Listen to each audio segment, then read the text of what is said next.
Hello friends, welcome to my YouTube channel Yos Mentor. आज की class में हम मध्यकाल में झारखंड से संबंधित महत्वपूर्ण प्रश्नों का अभ्यास करेंगे। अगर आप मेरे चैनल पर न्यू हैं तो सबसे पहले आप मेरे चैनल पर जाकर मध्यकाल से संबंधित वीडियो को देखें, जिसमें मैंने इस पर विस्तार पूर्वक चर्चा किया है। और जल्द से जल्द मेरे चैनल को लाइक, शेयर एंड सब्सक्राइब कीजिए ताकि आप मेरे वीडियोस को सबसे पहले देख सकें। तो चलिए आगे बढ़ते हैं।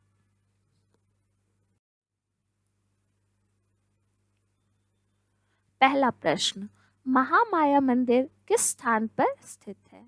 और इसके ऑप्शंस है ए रजरप्पा, बी हापा मुनि गांव, सी सतगावा, डी इटखोरी। महामाया मंदिर हापा मुनि गांव में स्थित है, तो इसका करेक्ट आंसर हो गया option B. Question number 2, Mahamaya मंदिर का संबंध किस काल से है? और इसके ऑप्शंस है ए पूर्व मध्यकाल, बी उत्तर मध्यकाल, सी प्राचीन काल, डी आधुनिक काल।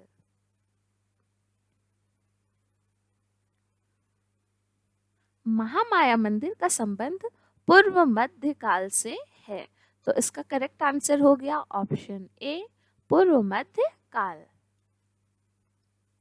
क्वेश्चन नंबर 3, महामाया मंदिर के लिए प्रसिद्ध हापा मुनि गांव राज्य के किस जिले में स्थित है? और इसके ऑप्शंस है ए रांची, बी रामगढ़, सी Chatra, D Gumla.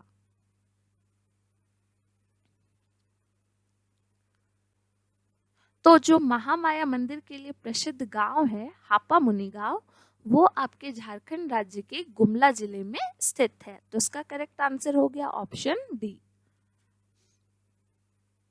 Question number 4, हापा मुनि गांव में स्थित महामाया मंदिर का निर्माण किसने कराया था? और इसके ऑप्शंस हैं ए सहबल राय, बी गजघंट राय, सी प्रताप राय, डी मेदिनी राय। तो हापा मुनि गांव में स्थित महामाया मंदिर का निर्माण गजघंट राय ने कराया था, तो इसका करेक्ट आंसर हो गया ऑप्शन बी। क्वेश्चन नंबर 5, हापा मुनि गांव में स्थित महामाया मंदिर का निर्माण कराया गया था ए 708 ईस्वी में, बी 808 ईस्वी में, सी 908 ईस्वी में और डी 1008 ईस्वी में।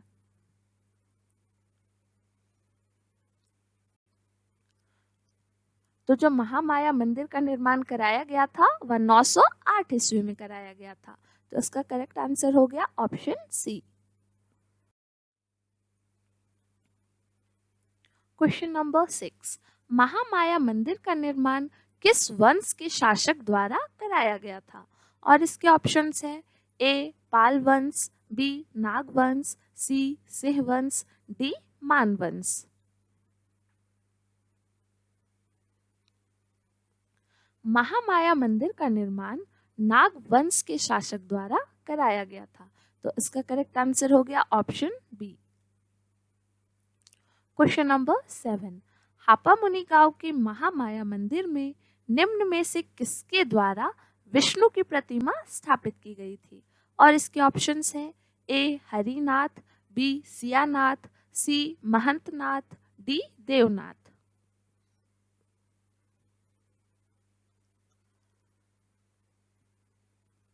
हापा मुनि गांव के महामाया मंदिर में सियानाथ के द्वारा विष्णु की प्रतिमा स्थापित की गई थी, तो इसका करेक्ट आंसर हो गया option B. Question number 8, Mahamaya मंदिर का प्रथम पुरोहित था? और इसके ऑप्शंस है ए हरिनाथ, बी सियानाथ, सी महंतनाथ और डी देवनाथ।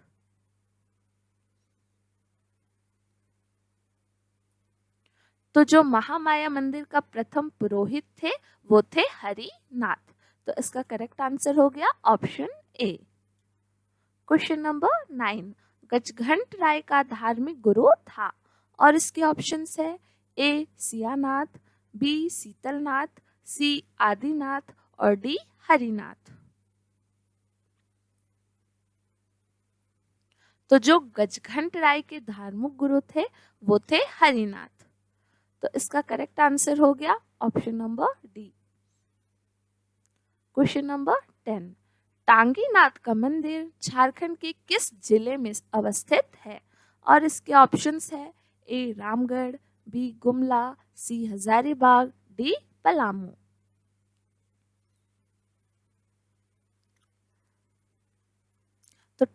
तो टांगीनाथ का मंदिर झारखंड के गुमला जिले में अवस्थित है।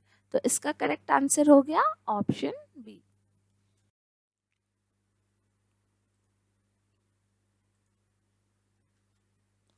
क्वेश्चन नंबर 11, गुमला में स्थित टांगीनाथ मंदिर का निर्माण किस काल में हुआ? और इसके ऑप्शंस है ऑप्शन ए प्राचीन काल, ऑप्शन बी पूर्व मध्यकाल, सी उत्तर मध्यकाल, डी आधुनिक काल। तो गुमला में स्थित जो टांगीनाथ मंदिर है उसका निर्माण पूर्व मध्यकाल में हुआ था। तो इसका करेक्ट आंसर हो गया option B. Question number 12, Ashtabhuji Chhinnamastika Shaktipeeth निम्न में से किस स्थान पर अवस्थित है? और इसके ऑप्शंस हैं ए इटखोरी, बी तिलैया, सी गढ़वा, डी रजरप्पा। अष्टभुजी छिन्नमस्तिका शक्तिपीठ रजरप्पा में अवस्थित है। तो इसका करेक्ट आंसर हो गया option D. Question number 13, Rajrappa Jharkhand राज्य के किस जिले में है? और इसके ऑप्शंस हैं ए हजारीबाग, बी कोडरमा, सी रामगढ़, डी धनबाद। रजरप्पा झारखंड राज्य के रामगढ़ जिले में है। तो इसका करेक्ट आंसर हो गया option C. Question number 14, Rajrappa में स्थित छिन्नमस्तिका शक्तिपीठ का संबंध निम्न में से किस काल से है? और इसके ऑप्शंस हैं ए प्राचीन काल, बी पूर्व मध्यकाल, सी उत्तर मध्यकाल, डी आधुनिक काल।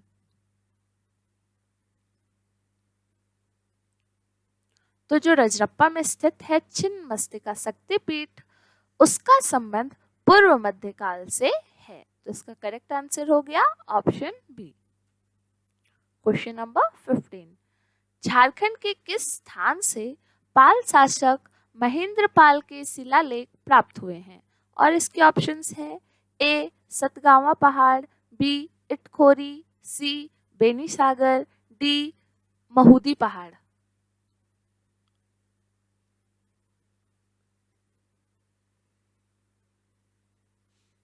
झारखंड के जिस स्थान से महेंद्र पाल के शिलालेख प्राप्त हुए हैं उस स्थान का नाम है इटखोरी। तो इसका करेक्ट आंसर हो गया ऑप्शन बी।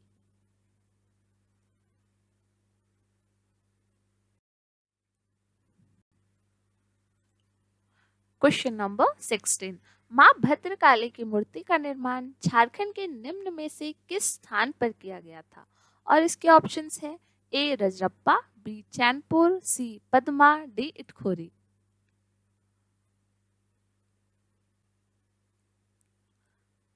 तो जिस स्थान पर मां भद्रकाली की मूर्ति की स्थापना की गई थी वह है आपका इटखोरी। तो इसका करेक्ट आंसर हो गया option D. Question number 17, Itkhori में मां भद्रकाली की मूर्ति का निर्माण निम्न में से किस शासन काल में किया गया था? और इसके ऑप्शंस हैं ए पाल काल, बी मौर्य काल, सी गुप्त काल, डी सुंग काल। तो इटखोरी में मां भद्रकाली की मूर्ति का निर्माण पाल काल में किया गया था। तो इसका करेक्ट आंसर हो गया ऑप्शन ए।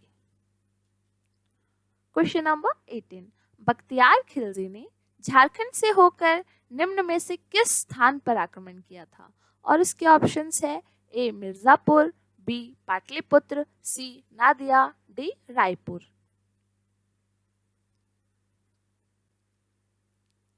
तो बख्तियार खिलजी ने झारखंड से होकर जिस स्थान पर आक्रमण किया था वह स्थान है नादिया। तो इसका करेक्ट आंसर हो गया option C. Question number 19, Bakhtiyar Khilji ने किस शताब्दी में झारखंड से होकर नादिया पर आक्रमण किया था? और इसके ऑप्शंस हैं ए 13वीं सदी, बी 12वीं सदी, सी 11वीं सदी या डी 14वीं सदी। तो बख्तियार खिलजी ने 13वीं शताब्दी में झारखंड से होकर नादिया पर आक्रमण किया था। तो इसका करेक्ट आंसर हो गया option A. Question number 20, Bakhtiyar Khilji के नादिया आक्रमण के समय बंगाल में सेन वंश का शासक कौन था? ए धर्मेंद्र सेन, बी लक्ष्मण सेन, सी विपुल सेन, डी भरत सेन। बख्तियार खिलजी के नादिया आक्रमण के समय बंगाल में सेन वंश का जो शासक था वह लक्ष्मण सेन था। तो इसका करेक्ट आंसर हो गया ऑप्शन बी।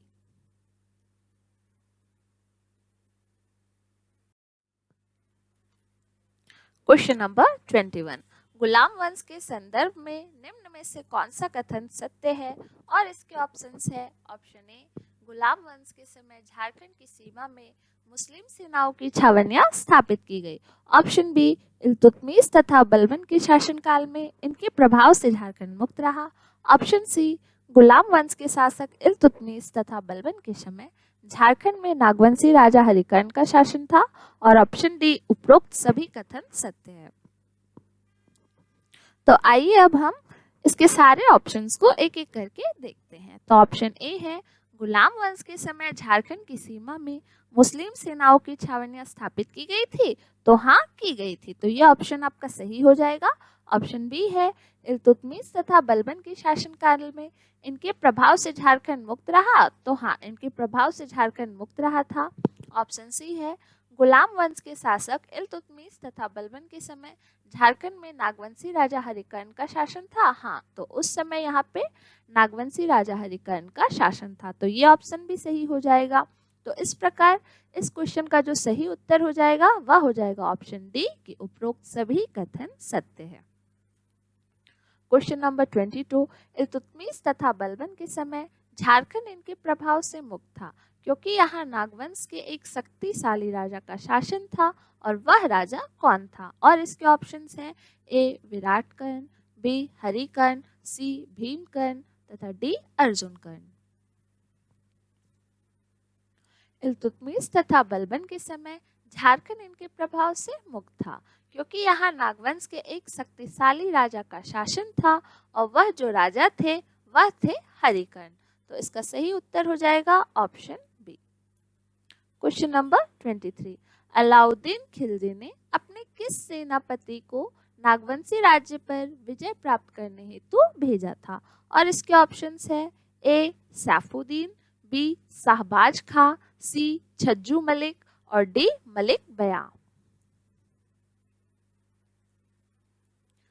अलाउद्दीन खिलजी ने छज्जू मलिक को नागवंशी राज्य पर विजय प्राप्त करने हेतु भेजा था। तो इस क्वेश्चन का सही उत्तर हो जाएगा ऑप्शन सी।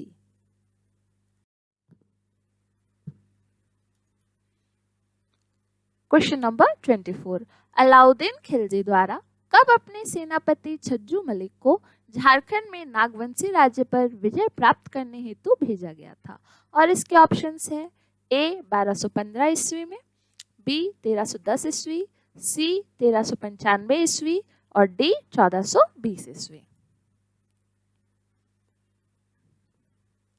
अलाउद्दीन खिलजी द्वारा 1310 ईस्वी में अपने सेनापति छज्जू मलिक को झारखंड में नागवंशी राज्य पर विजय प्राप्त करने हेतु भेजा गया था। तो इस प्रकार इस क्वेश्चन का सही उत्तर हो गया option B. Question number 25, Alauddin Khilji का कौन सा सेनापति दक्षिण भारत पर विजय अभियान हेतु जाते समय झारखंड से गुजरा था? और इसके ऑप्शंस है ए मलिक काफूर, बी मलिक छज्जू, सी मलिक बयां या डी इनमें से कोई नहीं।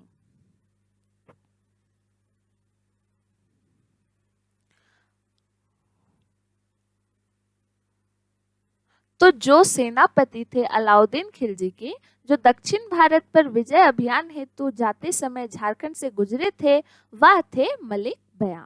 तो इस क्वेश्चन का सही आंसर हो गया ऑप्शन सी। क्वेश्चन नंबर 26, निम्न में से किस नागवंशी राजा ने अलाउद्दीन खिलजी की अधीनता स्वीकार कर ली थी? और इसके ऑप्शंस है ए फनी मुकुट राय, बी बेनुकर्ण, सी उपरोक्त दोनों, या डी इनमें से कोई नहीं। तो जिस नागवंशी राजा ने अलाउद्दीन खिलजी की अधीनता स्वीकार कर ली थी, तो फनी मुकुट राय ने भी उनकी अधीनता स्वीकार की थी और बेनुकर्ण ने भी की थी। तो इस प्रकार इस प्रश्न का जो सही उत्तर हो जाएगा वह हो जाएगा ऑप्शन सी उपरोक्त दोनों। क्वेश्चन नंबर 27, निम्न में से कौन सा कथन सत्य है? और इसके ऑप्शंस हैं ए मोहम्मद बिन तुगलक ने छज्जुद्दीन आजमुल मुल्क को सतगावा का शासक नियुक्त किया था। ऑप्शन बी तुगलक काल के सिपाह सालार मलिक बया ने हजारीबाग के चाय किला को जीतकर फतेह खान दौरा के हवाले कर दिया था। ऑप्शन सी उपरोक्त दोनों कथन सत्य है और ऑप्शन डी उपरोक्त दोनों कथन असत्य है।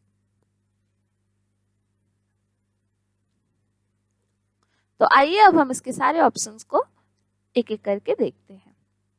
ऑप्शन ए है मोहम्मद बिन तुगलक ने छज्जुद्दीन आजमुल मुल्क को सतकावा का शासक नियुक्त किया था, तो हाँ किया था, तो यह ऑप्शन सही हो जाएगा। ऑप्शन बी है तुगलक काल के सिपाह सालार मलिक बया ने हजारीबाग के चाय किला को जीतकर फतेह खान दौरा के हवाले कर दिया था, तो यह भी ऑप्शन सही हो जाएगा। तो इस प्रकार इस क्वेश्चन का जो सही है आंसर है वह है ऑप्शन सी उपरोक्त दोनों कथन सत्य है। क्वेश्चन नंबर 28, तुगलक शासन के दौरान नागवंशी राजा शासन में था और इसके ऑप्शंस हैं ए प्रतापकर्ण, बी हरिकर्ण, सी देवकर्ण और डी भीमकर्ण। तो तुगलक शासन के दौरान जो नागवंशी राजा शासन में था वह था हरिकर्ण, तो इसका सही उत्तर हो जाएगा option B. Question number 29, Firoz Shah Tughlaq ने बंगाल के शासक शमसी-उद-दीन शाह से हजारीबाग के डैश क्षेत्र को जीतकर उसे बंगाल की राजधानी बना ली थी और इसके ऑप्शंस है ए बेनी सागर, बी बड़का गांव, सी सतगावा, डी रामगढ़।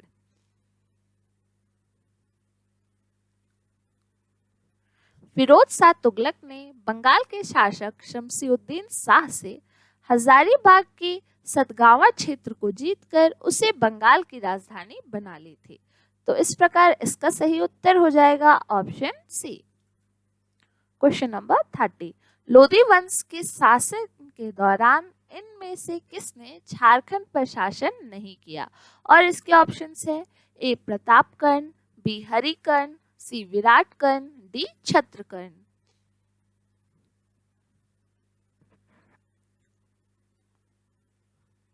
तो लोधी वंश के शासन के दौरान जिसने झारखंड पर शासन नहीं किया था वह थे हरिकर्ण, तो इस प्रकार इसका सही उत्तर हो जाएगा ऑप्शन बी।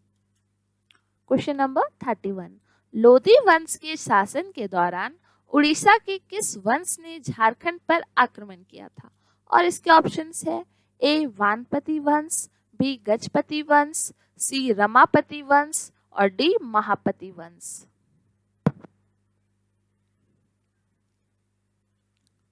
तो लोधी वंश के शासन के दौरान उड़ीसा के गजपति वंश ने झारखंड पर आक्रमण किया था, तो इस प्रकार इसका सही उत्तर हो जाएगा ऑप्शन बी। क्वेश्चन नंबर 32, किस वंश के सुल्तानों के प्रभाव से झारखंड लगभग मुक्त रहा? और इसके ऑप्शंस है ए लोधी वंश, बी तुगलक वंश, सी गुलाम वंश और डी खिलजी वंश। तो लोधी वंश के सुल्तानों के प्रभाव से झारखंड लगभग मुक्त रहा था, तो इसका सही उत्तर हो जाएगा option A. Question number 33, Orissa के किस शासक ने झारखंड के एक बड़े भूभाग पर आक्रमण किया तथा उस पर अधिकार किया? और इसके ऑप्शंस है ए नरसिंह देव, बी राजराजेंद्र, सी कपिलेंद्र और डी जयदेव।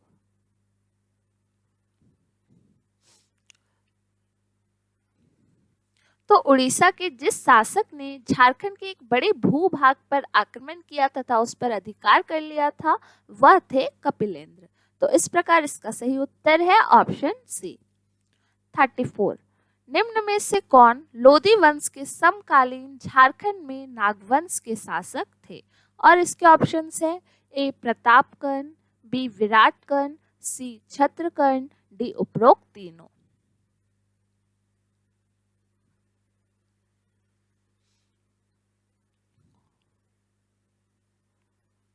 तो लोधी वंश के समकालीन झारखंड में नागवंश के शासक प्रतापकर्ण भी थे, विराटकर्ण भी थे, छत्रकर्ण भी थे। तो इस प्रकार इस प्रश्न का जो सही उत्तर हो जाएगा वह ऑप्शन डी हो जाएगा कि उपरोक्त तीनों लोधी वंश के समकालीन झारखंड में नागवंश के शासक थे। क्वेश्चन नंबर 35 1494 ईस्वी में सिकंदर लोधी के भय से जौनपुर से शासक हुसैन शाह सरकी ने झारखंड के किस क्षेत्र में शरण ली थी? और इसके ऑप्शंस है ए पलामू, बी हजारीबाग, सी साहिबगंज और डी रांची।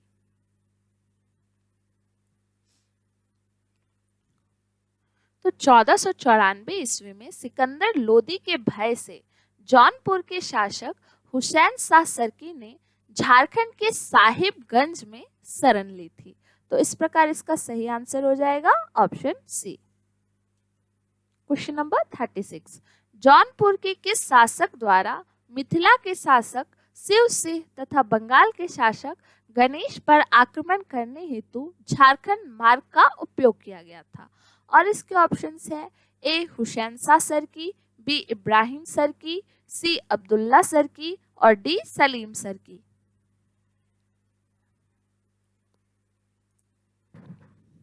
तो जौनपुर के अब्दुल्ला सरकी के द्वारा मिथिला के शासक शिव सिंह तथा बंगाल के शासक गणेश पर आक्रमण करने हेतु झारखंड मार्ग का उपयोग किया गया था। तो इस क्वेश्चन का सही आंसर हो जाएगा ऑप्शन सी। क्वेश्चन नंबर 37 निम्न में से किसे झारखंडी सुल्तान के नाम से जाना जाता है? और इसके ऑप्शंस है ए फिरोज शाह तुगलक, बी मोहम्मद बिन तुगलक, सी आदिल शाह द्वितीय और डी शेर शाह सूरी। आदिल शाह द्वितीय को झारखंडी सुल्तान के नाम से जाना जाता है। तो इसका करेक्ट आंसर हो जाएगा ऑप्शन सी।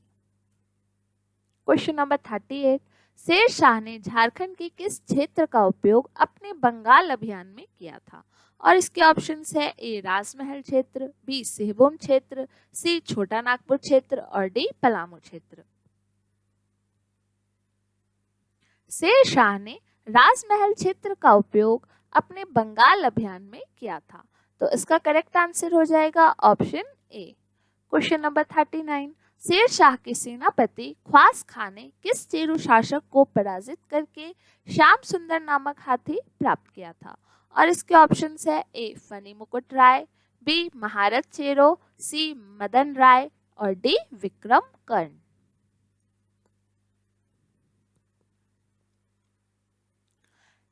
शेर शाह के सेनापति ख्वास खां ने महारथ चेरो को पराजित करके श्याम सुंदर नामक हाथी प्राप्त किया था। तो इसका सही आंसर हो जाएगा option B. Question number 40 Mughal Afghan संघर्ष 1530 से 41 ईस्वी तक चला था के दौरान हुमायूं झारखंड के इस स्थान तक आया था। और इसके ऑप्शंस है ए भुरकुंडा, बी सतगावा, सी पद्मा, डी चक्रधरपुर।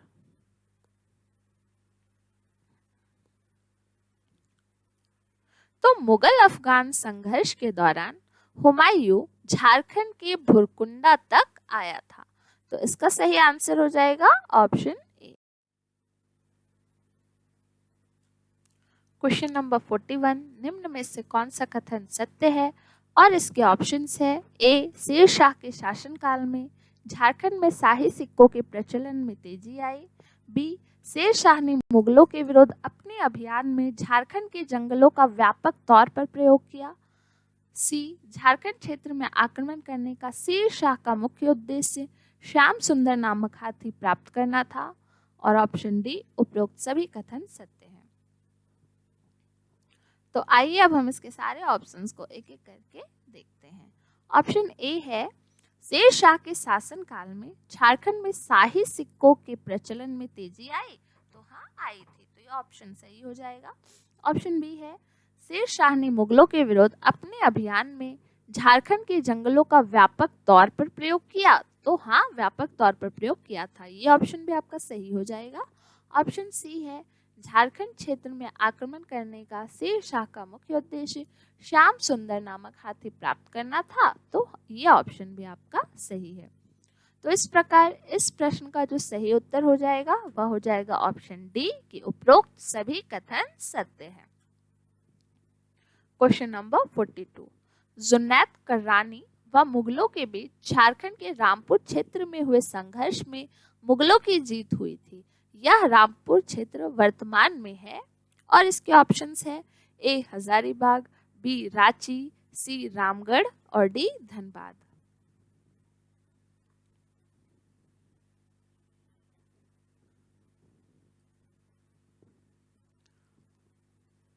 जुन्नैद कर्रानी व मुगलों के बीच झारखंड के रामपुर क्षेत्र में हुए संघर्ष में मुगलों की जीत हुई थी और यह रामपुर क्षेत्र वर्तमान में रांची में स्थित है।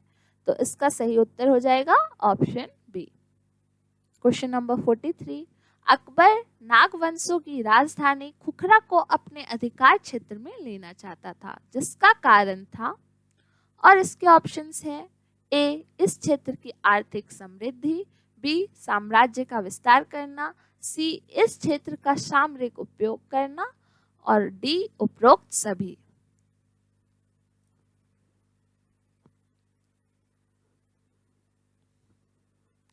अकबर नागवंशों की राजधानी खुखरा को अपने अधिकार क्षेत्र में लेना चाहता था। उसके बहुत सारे कारण थे, तो आइए हम देखते कि इनमें से कौन सा कारण सही है। तो ऑप्शन ए है, इस क्षेत्र की आर्थिक समृद्धि। तो हाँ, यह उन सारे कारणों में से एक था। साम्राज्य का विस्तार करना, तो ये कारण भी था, तो ये भी सही हो जाएगा। इस क्षेत्र का सामरिक उपयोग करना, तो हाँ, ये कारण भी था, इस कारण ये ऑप्शन भी सही हो जाएगा। तो इस प्रकार इस प्रश्न का जो सही उत्तर हो जाएगा वह हो जाएगा ऑप्शन डी, उपरोक्त सभी। क्वेश्चन नंबर 44, अकबर ने निम्न में से किसे झारखंड पर विजय प्राप्त करने हेतु भेजा था? और इसके ऑप्शंस हैं ए इब्राहिम अली, बी सेनापति मलिक, सी छज्जू मलिक, डी शाहबाज खां।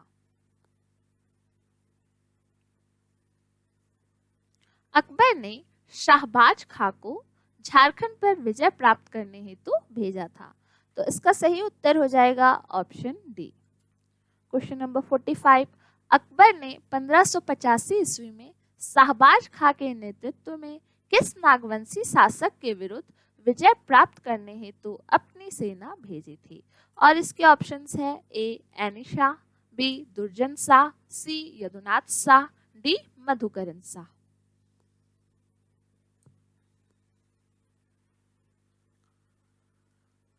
अकबर ने 1585 ईस्वी में शाहबाज खां के नेतृत्व में मधुकरण शाह के विरुद्ध विजय प्राप्त करने हेतु अपनी सेना भेजी थी।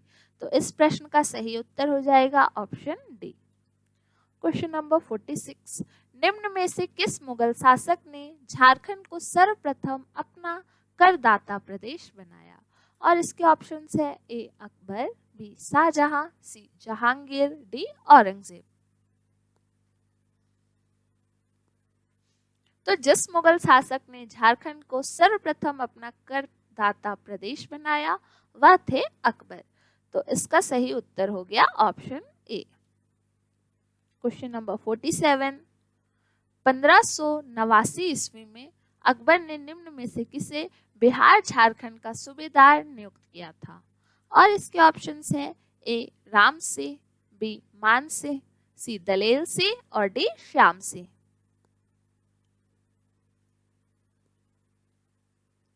1589 ईस्वी में अकबर ने मान सिंह को बिहार झारखंड का सूबेदार नियुक्त किया था। तो इस प्रकार इसका सही उत्तर हो जाएगा ऑप्शन। क्वेश्चन नंबर 48, 1590 ईस्वी में अकबर के सूबेदार मान सिंह ने निम्न में से पलामू के किस चेरो राजा को मुगलों की अधीनता स्वीकार करने हेतु विवश कर दिया था? और इसके ऑप्शंस है ए प्रताप राय, बी मेदिनी राय, सी भागवत राय और डी उदय राय। 1590 ईस्वी में अकबर के सूबेदार मान सिंह ने भागवत राय को मुगलों की अधीनता स्वीकार करने हेतु विवश कर दिया था। तो इसका सही उत्तर हो जाएगा ऑप्शन सी। Question number 49। 1592 ईस्वी में अकबर के अभियान के लिए जाते समय मान सिंह निम्न में से झारखंड के किस स्थान को बिहार एवं बंगाल की राजधानी बनाया? और इसके ऑप्शंस है ए संथाल परगना, बी राजमहल, सी Palamu, D Hazaribagh.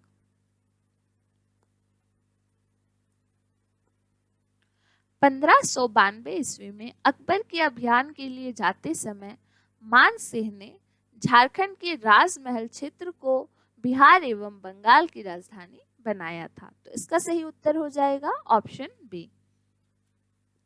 Question number 50। 1592 ईस्वी में उड़ीसा के अभियान के लिए जाते समय मान सिंह निम्न में से झारखंड के किस स्थान से गुजरा था? और इसके ऑप्शंस है ए साहिबगंज, बी रामगढ़, सी सिहभूम और डी इनमें से कोई नहीं।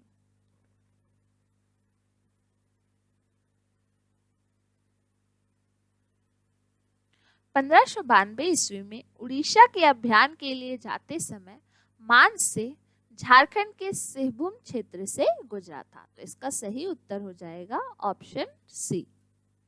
धन्यवाद।